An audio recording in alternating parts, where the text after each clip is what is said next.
It will be he said, he said. FBI Director James Comey will testify before Congress as early as next week, speaking out for the first time publicly about his meetings with President Trump. A man I know who has said before he'd like answers, Republican Congressman Adam Kinzinger of the state of Illinois, a member of the Committee on Energy and Commerce, the Foreign Affairs Committee, and served this country in the Air Force in Iraq and Afghanistan.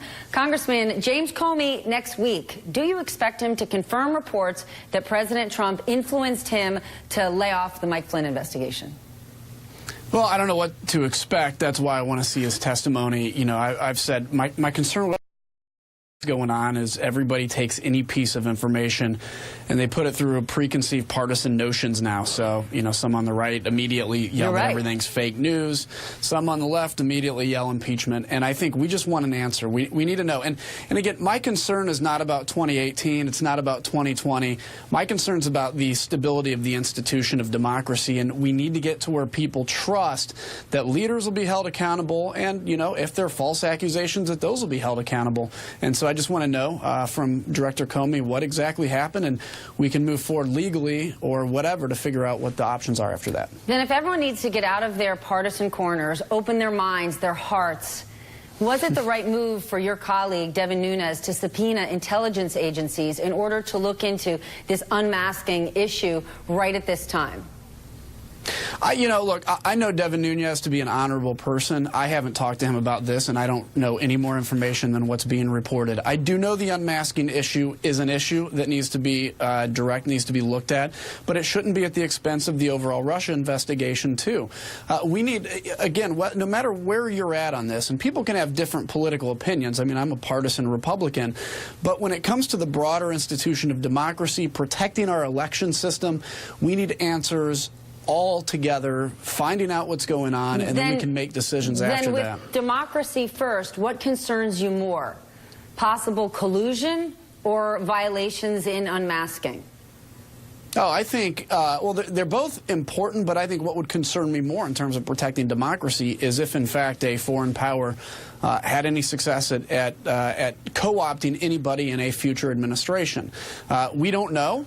There's been a lot of accusations, a lot of news reports. That's why I called for a special, what we have now, a special prosecutor, a special counsel, to get to the bottom of this in a nonpartisan way, because these we need to know. What we do know is not only was there an attempt, at least, to influence the election here, we know that they've tried the same thing in France. They're trying the same thing in Germany. That's the Russians. And this is basically something out of the old KGB playbook from 60 years back, with the exception of they didn't have the internet then. Since we know that, and sort of the response to that was during the last days of President Obama's term, he took away the rights for the Russians to use those compounds in Maryland and in Long Island. What's your take on the fact that the White House is now considering giving back those 2 diplomatic compounds, the actions that were taken in response to that interference? Well, I think if they are, in fact, considering it, they ought not consider it very long. So you look at these compounds were taken because of presumed Russian interference, and you can even go broader because they occupy Crimea, which is not theirs, because they have an ongoing war in eastern Ukraine, and they occupy a third of Georgia that's not theirs as well. What of those circumstances has changed? Nothing. You can look back to what happened in the... Nothing has. That's exactly right. So why... So nothing has changed, So why would the White House want to give these compounds back to them? Well, I sure hope they don't. I don't know why they would. Maybe there's a belief that somehow if we give the Russians something, we can enter grand negotiations. I have no problem with negotiating with the Russians and trying to talk to them about ways forward in troubled spots in the world. But you don't reverse policies when there's been no change in the policy in the first place. They're still meddling in other people's elections, and they still are having a war in eastern Ukraine illegally and annexing Crimea. So I hope they're not considering it, and I'll condemn it loudly if they actually go through with this. Congressman, across the board, your message is clear. You want transparency and you want answers. If the president is considering invoking executive privilege that would prevent James Comey from testifying, what will your reaction and response be to the White House?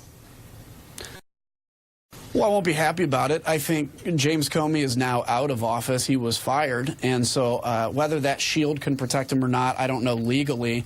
But I think the American people need to hear from him. I absolutely believe that Director Mueller needs to hear from him, and as part of his ongoing investigation.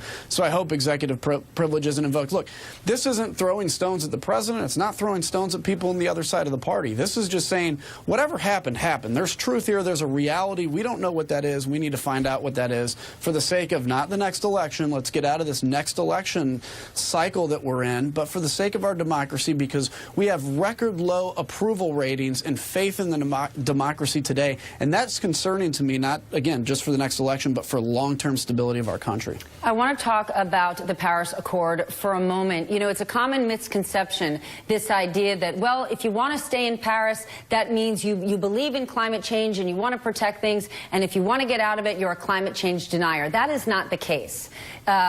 But President Trump is expected to announce today that he could be pulling out of the Paris Climate Accord, an agreement that 195 nations are a part of, with the exception of Nicaragua, that wants it to be more serious, and Syria, that's got other issues. But he wants to pull out potentially with caveats. You have said before that there should be a middle ground when it comes to climate change.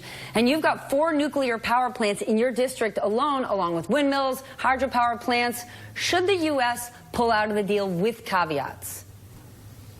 No, I don't think the U.S. should withdraw from it. It would put us in just a couple of countries that are not part of the Paris Treaty. That would take away our seat at the table when figuring out how to deal with this. One of the areas I do think that the president should make clear, though, is our commitment to doing something about this, but not through the heavy hand of government bureaucracy, but through the free market. We see the free market. Look at the low cost of natural gas right now. That's a much cleaner burning fuel.